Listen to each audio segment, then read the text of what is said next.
Hello again, and welcome to another episode of Stories from Real Life. I'm your host, Melvin E. Edwards.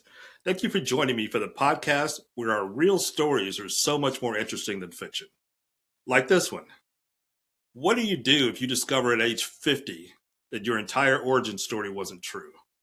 Comedian and writer Al Isaacs joins the show to share his unbelievable moment he learned he was adopted and the year-long search that uncovered a hidden family, a decades-long secret, and a reunion 53 years in the making.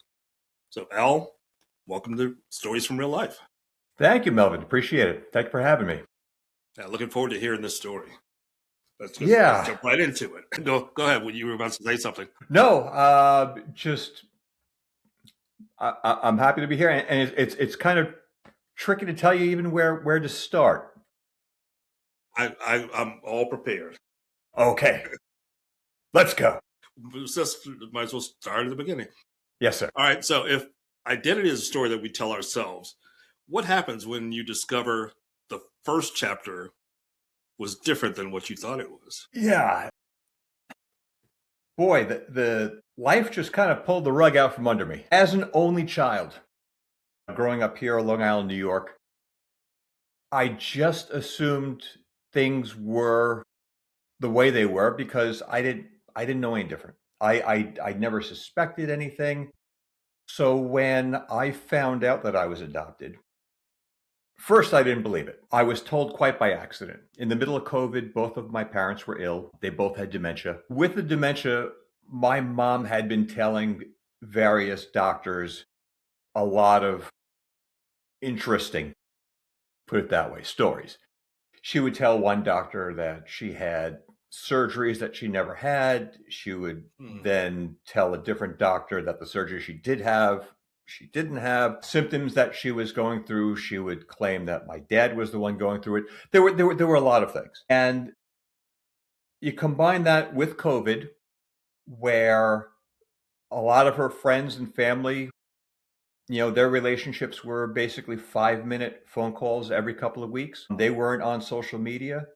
So they were very good at hiding their situation. So I was at work one day and my mother's oncologist had called because she was trying to get family medical history from my mom. And my mom kept hanging up on her.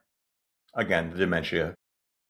So I told the doctor, I said, well, let me see if I can help you out. If she keeps hanging up on you, I'll try to help you with whatever medical history I know. And the oncologist said to me, well, I don't need your medical history because, after all, you're adopted. I need your mom and dad's. What a way to find out. Yeah. But the thing was, at the moment, I thought it was the dementia talking. I thought this was just another story that in the moment she told the doctor and the doctor didn't know any better. And I literally went home. I took this opportunity to reach out again to relatives who didn't think anything was wrong, to say to them, you're not going to believe what she said now. Now she's telling people that I'm adopted. I reached out to an aunt who was in her 90s in Staten Island. And I, like I said, I said it just to show how bad things had gotten. And there was radio silence for about 24 hours. And then I got a message the morning after that that just started with, I always wanted to tell you. And that was kind of the last thing I expected to see. But, between the honest truth is between COVID, because with COVID, I was no longer doing comedy. I wasn't doing live shows. The theaters, the comedy clubs had closed. I was teaching comedy. Classes were gone. So that part of my identity was gone. Had nothing to do with the adoption. My dad was sick. And literally, as I'm finding out about this and people are confirming it, he went to hospice. So it was kind of everything all at once, to the point that I couldn't process any of it because it was happening so fast and just so much. In retrospect, my life has never made more sense than it does now. But at the time, it's like, what? It made no sense. I never saw any signs. And the fact that my entire family knew, all my cousins, aunts, that everyone knew. Wow. And that was, I think that was that was a 1-2 punch for me. Okay, let me go into these details a little bit. So, was that the hardest truth to accept, that everybody knew this for 50 years and you didn't? That was tricky. That was it. It hit on a couple of fronts. The first one being that, yeah, I was shocked because both my parents couldn't keep a secret to save their lives. They were walking spoilers, no matter what it was. And I think the problem was that they were spending all their bandwidth on this one giant secret. So they couldn't. If you were watching Planet of the Apes on TV, they'd walk by. Wait, watching Planet of the Apes? Oh, it's Earth all along. Enjoy. So that was amazing to me. The thing about my family knowing, on the one hand, I get it. My parents swore them to secrecy. They were being loyal to them. I get it. And it was tricky because when word started getting around my family that I knew, I think a lot of them, I don't know if they felt guilty or if they thought I was going to be angry. I think the entire experience, and we can go into it more in a bit, just the fact that it's a 50-year-old man with a family of his own and, a life of his own finding out versus, say, an 18-year-old kid. I think it's a very different thing. But that being said, I went through different stages after I found out that everybody knew, because there was one aunt who had reached out to me, and I totally get where she was coming from. But she had said to me, because of this, I always tried to give you a little more love. And I know she had the best intentions in the world when she said that. And I know where she was coming from. But man, it hit me like a ton of bricks, because now my brain is thinking, that was the foundation of my relationship with everybody. Here comes Lucy and Shelley's adopted kid. Let's try and that it wasn't built on a natural, relationship based on who I am, my personality, and it was, that it was all on this secret. But no, I was just going to say, it's insane that they kept it for 50 years. I don't know how we, at some family function, at a bar mitzvah somewhere, someone had a little bit too much to drink and would stop by my table and go, by the way, you're adopted. I don't know how that did not happen. Wow. Yeah, I was about to say, one of the favorite podcasts that I listen to, I don't remember the title of it, but it's about NPEs, non-parental event. So Yes. That's when people find out the man they were told was their father, or the man who raised them as their father, was not their biological father. In your situation, the man who raised you was not your biological father, and the woman who raised you was not your biological mother either. Correct. So how did you handle that? Just knowing that neither one of them was biologically related. Neither one of them. Yeah. It was tricky. With the story, every time I thought, well, the worst thing you can ever do in any situation is to say out loud, well, it can't get any worse than this. Because There's the universe, something. There's always the universe goes, really? Hold my beer. Yeah. Let me show you what we can do here. And that was kind of it, because it was like there was one surprise after another. I get my parents' generation when it comes to secrets, and whether it's pride or you could say that they would think it's nobody else's business, whatever. That's cool. My first problem was they both had dementia. My dad was in hospice. I couldn't ask them for any answers. This was like, okay, now it's on me. I would find out, because here comes question number 2. So my dad goes into hospice. He passes away 3 weeks later. I never tell him that I knew. My mom first admits that I was adopted. And the second time I approach her about it, she denies it and says it's all a lie. Okay, we're not going to get anywhere with that. But then her dementia got to the point that I had to put her in an assisted living facility. And as I was gathering her clothes, I found my adoption papers, which my big question that I'll never know the answer to is, why did you keep them? If you weren't going to tell me, if you were taking this secret to your grave 52 years later, why didn't you burn them? Why didn't you shred them, throw them away? No idea. But now I had the papers, and it was a closed adoption from 1969. And in trying to do research to find out any further information, I was going to try and contact the lawyer on the letterhead. And I had never seen the name before. The gentleman's name at the top of the letterhead was Stanley Mickelman. He's a lawyer. All you kids out there, go ahead and Google Stanley Mickelman. Turns out he was the biggest baby broker in the country. And it was a gray market adoption. So all the information, it's not like I was starting off with no information. I was starting off with all lies for information. Nothing in the adoption papers was real. So, there was a part in there about my birth father passing away before I was born. That wasn't true. There was no information in there about my birth mom. So, it was just like one thing after another. Just the universe was going, okay, you like that? How about this? Because, well, I'll let you ask them this quick. I don't want to answer something before you ask it. So how do you, or do you now feel differently about who you are than you did before? Yes, completely. If for no other reason, my life makes sense now. As an only child growing up, you don't know any better. There's a line in the JFK movie, how do you know your daddy's your daddy? Because your mama told you so. I just, there were so many times that they would give me, oh, you get your height from Uncle so-and-so. Oh, yeah, your eye color, blah, blah, blah. I had like nothing in common with my parents. I looked enough like them that it wasn't like I was asking any questions. And like my wife would say to me, you never noticed that there were no pictures of your mom pregnant with you? I was a boy. I didn't look for that sort of stuff.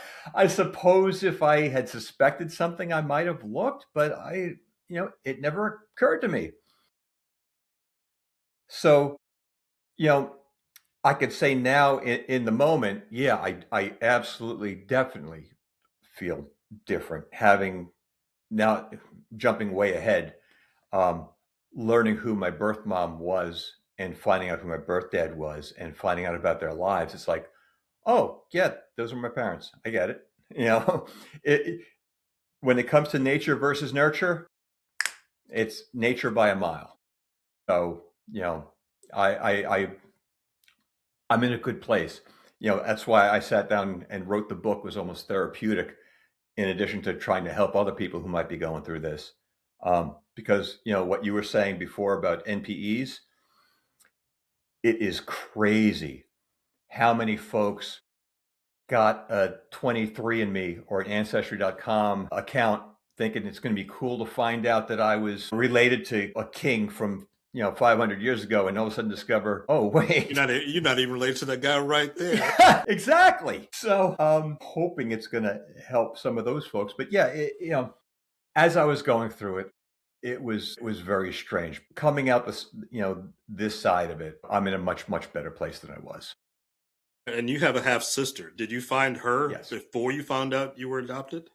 No. So here's that little piece. So I went and did the Ancestry. And actually I did 23andMe and Ancestry. And I was finding hundreds of fourth and fifth cousins. Man, as far as the eye can see. But there was one woman who they were identifying as a cousin. And my wife looked at the percentage of DNA and she looked at her age. She goes, I don't think that's a cousin. I think that's an aunt.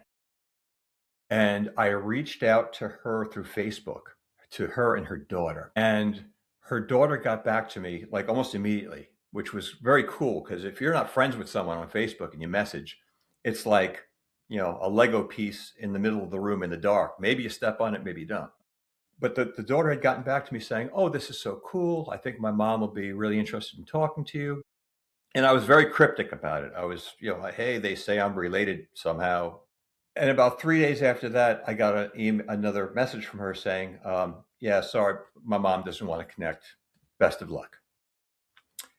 But I had a name.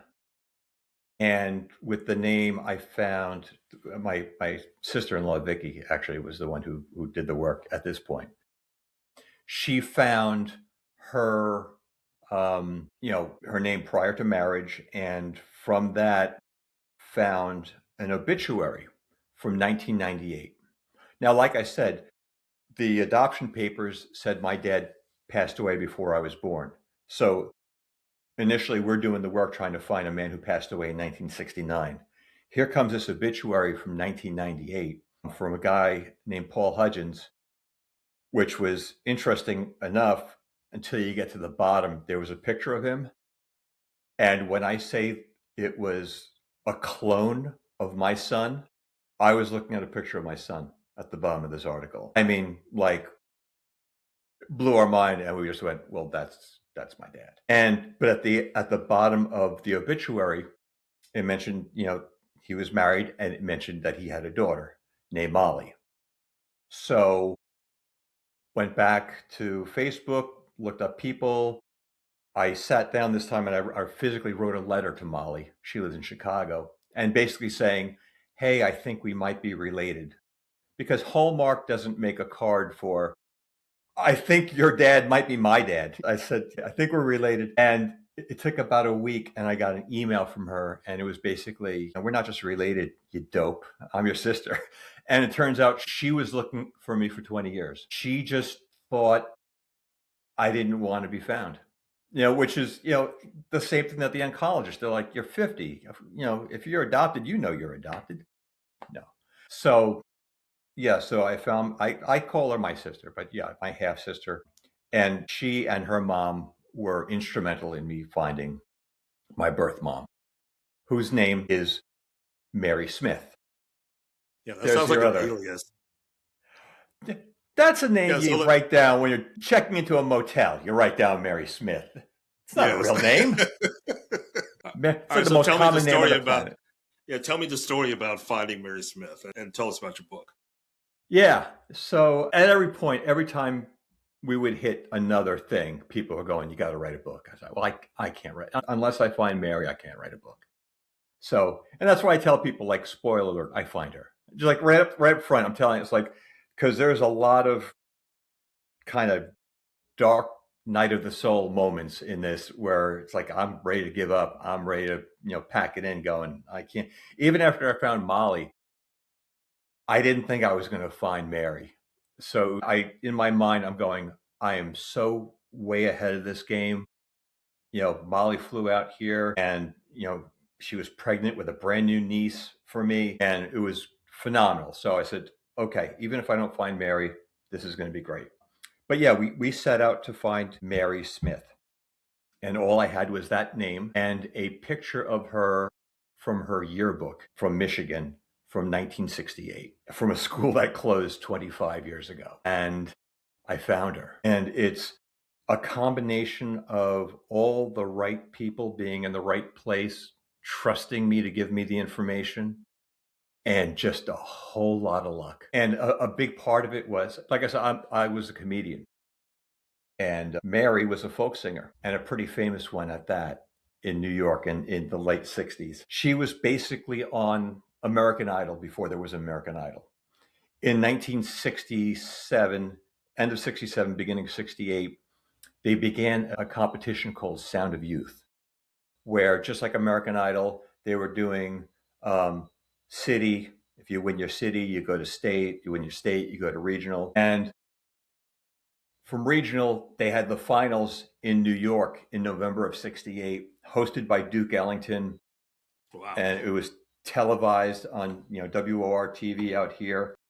And she won the whole damn thing. And because of that, I was able to find her. Because once I had a group of people, if you listen to the NPE stuff, you probably hear about search angels, who are folks that are online, have a background in DNA research or have been detectives and so on. And I had some good ones helping me out. And they found the first article about her winning Sound of Youth in Michigan.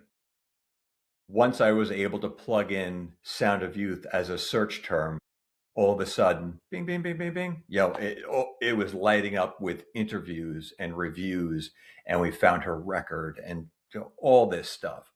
And that was like at the point going, well, yeah, of course, she's my mom. And eventually, again, I don't want to spoil anything for someone who might read the book, but the most unlikeliest of things happened, which is we had no idea if Mary was alive. We had no idea, like her paper trail ended in like 1973. She was playing the coffee house circuit. She was all over the place, and then just kind of nothing. And one day I was typing into Google Mary Smith singer, Mary Smith folk singer, Mary Smith. And I typed in Mary Smith guitar, and a picture came up on Google Images of this beautiful Martin acoustic guitar. Gorgeous. From a store that sold it about a year prior to when I found it. And I shouldn't have been able to find it, but Google had cached the photo. So even though it wasn't on the website anymore, it was still in Google Images. And next to it was a picture of Mary standing outside the bitter end in New York City. So I sent an email to the store owner asking if he had any more pictures. Like, that was where I was at. I'm like, I just want to find out more information about my birth mom. If I can get more pictures, if I can get more stories, if I could find out what happened to her after like 73, 74, that would be awesome. So I sent this thing saying, I know you sold the guitar. Do you have any information about Mary Smith? And his answer to me was, Mary Smith? Sure, I know Mary. And it's like, oh. And he was in England. So went back and forth, and he put me in touch with Mary, and it's been amazing ever since. She's an incredible lady. And, there were so many emotions. Simply, to begin with, here I am searching for this woman and basically cyber stalking her for 9 months, and getting to know this 19-year-old girl. And suddenly it's like, wait, she's an actual flesh and blood, person. And as I was doing it, the back of my head, I had this fear. I'm like, I don't want to drop any bombs in the middle of someone's life. We didn't know anything about her after the 70s. I had no idea if she had, other kids, a big family, if she was married and never told her husband. It's like, I didn't want to. But at the same time, I think it's very different for a 50-year-old man to knock on your door and say, hey, I'm your kid, versus an 18-year-old. It's like, I don't want anything from you. I'm not looking for anything. And, I'm at a point in my life, I'm mature enough that it's like, I'm not coming to you from a place of you owe me something. Why did you abandon me? It was just like, I want to get to know where I came from. So, it was amazing. Wow. So what do you think people misunderstand the most about adoption reunions? Boy, it's so different for each person. That was the thing. When I was reading online, everyone's different. There's a lot of really great Facebook groups out there who help folks out. That's like I said, where I found my search angels. And there were so many different situations of people who, had as much information as I did, but couldn't quite make the connection. People who made the connection, but the other folks didn't want to have anything to do with them. They met, and it was, it's like there were so many times that things could have gone sideways for me, and they didn't. And I realize how lucky and blessed, and I'm so thankful for everyone. I look at it like this. It always gets me when I watch like the Grammys, and someone gets up there and grabs their award and says, "See, dreams do come true." It's like, no, your dream came true. There's 4 other people still in the seats who had the same dream. That didn't come true. So it's like, I hope that if someone's reading my book who's in the same situation, maybe they pick up on something I did and it helps them. But I'm under no illusion that's like, boy, do what I did and it's going to turn out exactly the same way, and you'll see everything's going to be great. It's just like we said, it's so common now to hear the stories and see this. There's no such thing as a closed adoption anymore. DNA, it's there. But and for that reason, I'll say this: as crazy as my story is, and we're just kind of scratching the surface of the insanity. Everything happened exactly how and when it was supposed to. I don't remember who said, life doesn't make much sense when you're living it forward, but when you look back, you go, oh, that's why this was, and this person. Yeah, that's right. Because had I found out that I was adopted 20 years ago, I never would have found anyone. New York had laws in place where you couldn't get your pre-adoption birth certificate. You couldn't send your DNA, in the mail for 23andMe and Ancestry here in New York. So 20 years ago, I would have been frustrated, angry, and I would have given up. That being said, had I found out 2 years later, my elderly aunt from Staten Island, who confirmed everything for me, passed away. And there were a couple of other people who had since moved or left the positions they were in where they were able to help me. So it's like, no, that was like in the moment when it happened, that was how it was supposed to happen. Wow. So you mentioned being a comedian. Did Yes. comedy and improv sort of help emotionally prepare you, help you navigate this unpredictable journey? Yes. Yes, it did. I just wish COVID didn't happen so that when I was having some of those really frustrating, dark periods, I could have went on stage and worked some of it out. That would have been great. But yes, it did. Because I don't necessarily think it was because I was a comedian, but man, it's just one of those situations where you got to find the humor. You got to be able to laugh. Otherwise, you're going to crawl up in a ball and not be able to move for a couple of days. It was definitely rough, and it helped me write the book too. And I like apologize from like page one, and I say, this is who I am. There's going to be a couple of moments in this book where I turn to humor that you might go, that's not funny. How can you joke about that? And it's like, well, because if you know, you know. If you've been in a situation that stressful or that dark or that anxious, it's like you got to find something to laugh at. It's, it was just that crazy. But the other point I said in the book, there were two kinds of improv. There's short form improv. If you ever watch Whose Line Is It Anyway, where it's like little segments. Mm-hmm. And then there's the long form stuff that you might see where in both cases, the big rule for improv is yes and. That whatever character you are doing, I'm saying yes to you and I'm adding on my offers that you're going to say yes to. And that's how we build a scene, a situation, what have you. It didn't occur to me till later on, but like, man, my parents were doing real long form improv where it's like, are you my parents? Yes. And, and for 50 years, they were playing these characters pretty good. They were selling it. So, but here's the thing. I didn't realize, because growing up, I was a comedian. I was a drummer, I wanted to entertain. I wanted to perform. That was me. I get that from my birth parents, period.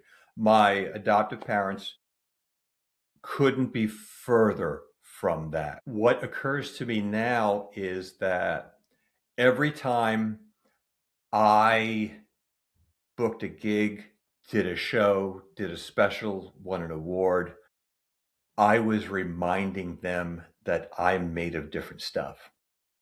It was, it's like, I'm not made of the same ingredients as you. But I didn't know that. I had no idea. And so I think some of the things, looking back at some of the reactions to stuff over the years and what they supported and what they didn't support, it's like, yeah, that kind of makes sense now. It's like I wasn't turning out to be what they necessarily wanted me to be. And it was a reminder to them, and it was also a reminder to anyone in the family who was looking closely enough to go, oh yeah, he nature versus nurture. There you go. All right. So you found your dad by his obituary. Yeah. So you learned what your last name could have been or should have been. Did you ever find out what your first name was? Yes. So here's the irony of it all. Okay, so I was only child. I'll put it to you this way. Years ago, my wife wanted to do Ancestry when it first came out, before all this was going on. And I told her, go ahead, you have fun. I don't need to do it because I know who I am.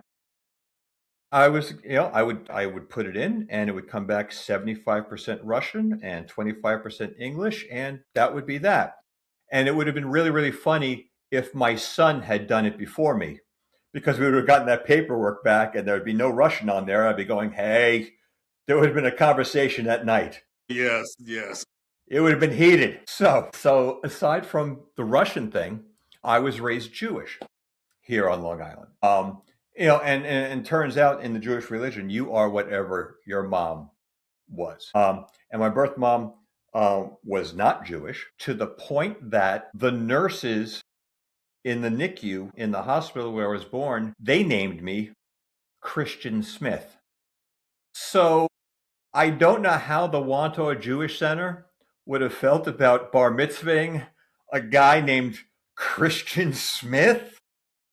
I don't think they would have been thrilled about it. But there you go. So yeah, so my birth parents were not married. I would have been Smith, but yeah, Christian Smith was what they gave me before I made it home and became Al Isaacs. So do you still feel like an Al Isaacs? I'm used to Al Isaacs. It's funny though, because my full name, Al Isaacs being the shortened version, Albert Isaacs, technically Albert Myron Isaacs. My first name came from my grandfather who passed away before I was born. My middle name Myron came from an uncle who passed away before I was born. And I never, it was like, I think my parents, my mom specifically, used to get upset when I would just shorten it to Al, but I was a kid, in the 70s. So Albert, it's like, really? Yeah. It's like, that's kind of low hanging fruit. Yeah. If you'd been chubby, that would have been the end of your self-esteem. Yeah. Well, they, that's what they had to work with. So they went with it. But Al, I kind of liked, but it's a funny thing because that's who I was, just like, people ask me, that I was going to say with the Russian thing too. There are so many NPE stories that I read of people whose identities were so wrapped around they're Irish. And, St. Patrick's Day is like a religious holiday for them. And that's their identity. And then they find out they ain't Irish. And it's like, that's it. I never had that. It's not like my parents hung a Russian flag outside and we had Russian babushka dolls and, there was Russian holidays and Cossack. It wasn't part of me. My identity, basically at this point in my life, was I'm a husband to my beautiful wife, Teresa. I'm a dad to my son, Nick. I was a comedian and a teacher. And COVID took away the first two things. So the other stuff was like, oh, okay, I guess that's that's who I am now. I never felt an allegiance to any of the other stuff, really. It's pretty flexible. And I guess, being an improv comic and playing different characters every night, okay, we're flexible. We can do it. So did you ever do the DNA to find out what your nationalities were? Yeah. Oh, I'm all kinds of Scottish. I am all kinds of Scottish. And my wife, who is a big fan of Outlander, couldn't be happier. Al McIsaacs, at your service. I'm predominantly Scottish, a little Irish, and a little bit of English. I have a little bit of no Russian at all. So, but between me and my wife, who is Italian with a little bit of French and a little bit, my son is like Epcot. He's got a little bit of everything going on. But yeah, I thought you were 75% Russian and you're 0%. So I'm more Russian than you. I did my DNA and I'm 1% Russian. That's one more than me. And that's something. That's something. Yeah. All right. So when you were writing your book, what was the most emotional chapter for you? Oh boy, I'm doing the audiobook now. So it's like the second time I have to relive this stuff. It is the first few chapters with my parents. because I started off on page one with when we really knew they were sick. And my dad had broken his shoulder. We kind of had clues of the dementia, but they had gotten really good at protecting one another. And it hit them in different ways. Like my mom would have like 10 stories that she would always tell. But if you spoke to her for 5 minutes and didn't know her, you'd never know anything was wrong. My dad, on the other hand, had a different way of dealing with stuff. When he fell and hurt his shoulder, when the ambulance came and the medics were asking him, like, just to get cognitive, to see where he was at, if they would ask him what year it was or who the president was, he would just start screaming and ranting and cursing, like, why you ask me these stupid questions? I'm cleaning it up for you. Thank you. Yes. But it was his way of like getting them to stop asking things that he didn't know. He just, So what happened was I would come home at night from work and I'd pick my mom up and I would take her to go see my dad at the rehabilitation center there where they were trying to help him with his shoulder after he got shoulder surgery. And that was when I started noticing something was wrong, because we would be driving and every night after night, a house, a tree, a fence, something would trigger the same story every night. But every night, the same story would have a different ending. It was like she was just kind of, I was getting like the director's cut on Tuesdays, and Wednesdays was the alternate version. And then one night, she started talking about her brother who passed away when she was 10, but she was working him into a story where she was 15 years old. And I'm going, man, something's not right. And he had gone she would, like, sometimes she'd get in the car at lunchtime to go visit him. And then she'd be home. By the time I'd get home, we'd go back together. And then one night I came home and she wasn't there. And I figured she was just at the rehab center. I'll meet up with her there. I guess, by the way, I've never met two people who pushed each other's buttons in a more spectacular fashion. I mean, like the screaming and they didn't care who was around. They would just go at it. So I thought, like, on this particular day, I'm like, oh, I guess they didn't fight and she stayed for dinner. And I got there and my dad, and I said, hey, Dad, where's Mom at? And his answer was, your mom wasn't here today. Now, again, Dad's got dementia. So him saying Mom's not here means Mom's in the bathroom right now. She just left, or she actually wasn't there. And long story short, she drove off in the wrong direction and just kept going. And she was missing for 14 hours. And yeah, that was like another situation where someone was looking out for me. Like we had a silver alert out. It was in the middle of December. Just, I was prepared for the absolute worst. But 4:00 in the morning, I got a call from a gentleman who ran a supermarket. He was getting ready to open for the morning, and her car was totaled, and she was in the parking lot.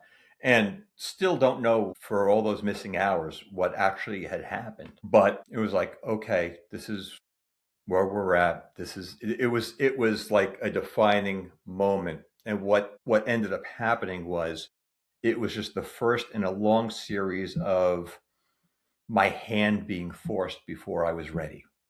Like, I wanted to get the best help for them. I wanted to, and it was either they would force my hand or COVID forced my hand, or, it was just like one thing after another, where as an only child, I'm going, okay, I got to take care of this myself.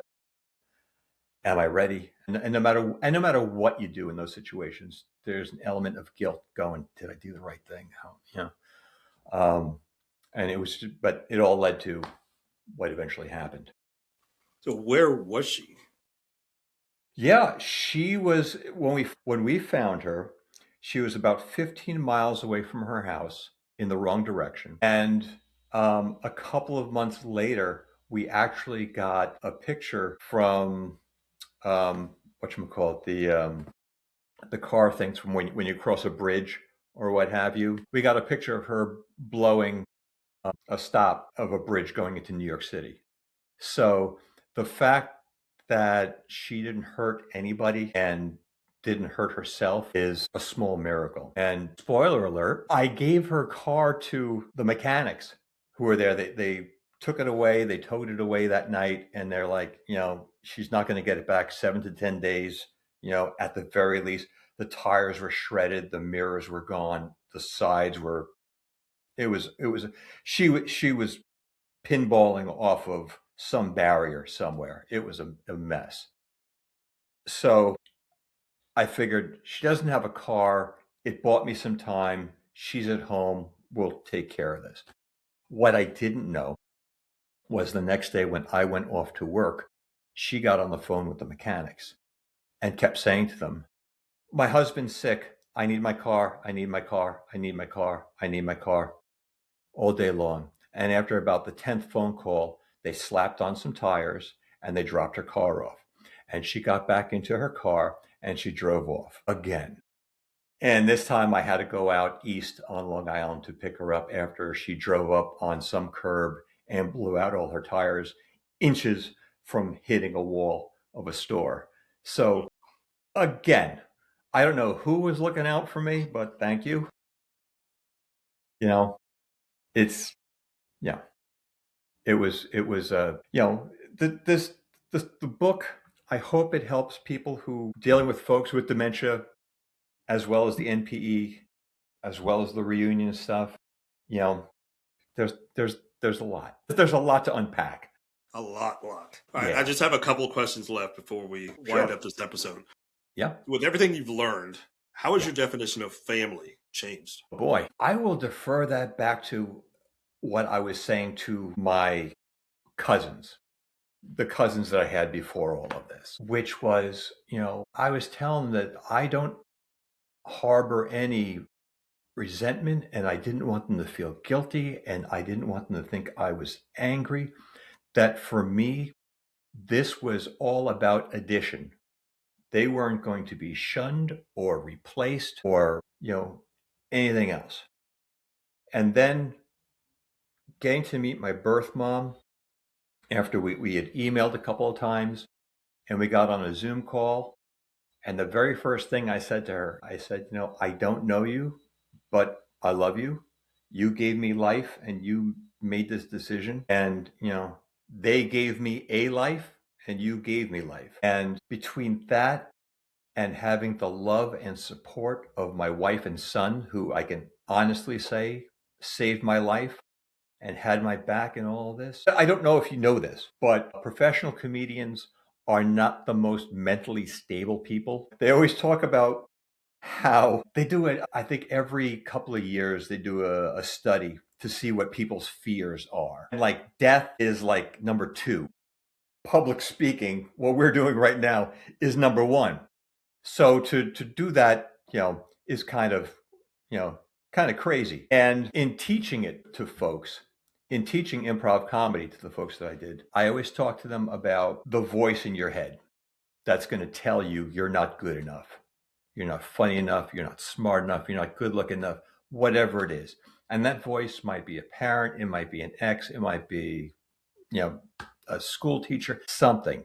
That voice is going to be there. And trying to teach them to,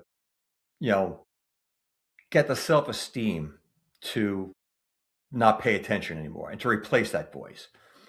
And man, that voice came screaming back in my head when I was going through all of this. And at the weirdest times where I would just be trying to forget the day and sit with my wife and watch television. And that voice would be there whispering in my ear going, you don't know your parents' names, or saying to me, the only blood relative is your son sleeping in the other room. And if I was alone with that voice, I don't know how I would have gotten through all this, but having my wife and son there to support. And that's what I would say to anyone who's going through anything similar to this. You don't necessarily get to have my son and wife to support you, but there are a lot of great people online in these groups on Facebook going through the same thing, who are there to support and help, whether it's advice or just to listen. And you need that. You absolutely need that. You just answered my last question. Oh. So it's going to be, if someone's listening today just discovered a hidden Yeah. truth about their identity, what would you want them Yeah. to know? And you Yeah. just Do that. Do that. And that's, that's the support part of it, is look for those people. Um, in my book, I talk about it, but they'll tell you the same thing. If you found out a weird way, like your mom's oncologist mentioning it to you, get that DNA test done if you do want to find some answers. And don't do one that you find at, you know, a drugstore. You got to do the ones online, because they'll give you the information where you can plug it into other places and find, because, if you do Ancestry, but the people you're looking for did 23andMe, you're not going to find each other, but there are ways. And, if you are going through this, God bless you. And I hope you find what you're looking for. And I hope it gives you comfort, and, doesn't disappoint, because, it ain't easy. It's redefined my life. And, if I can help anyone the way that people help me, then, man, I hope I can. That sounds great.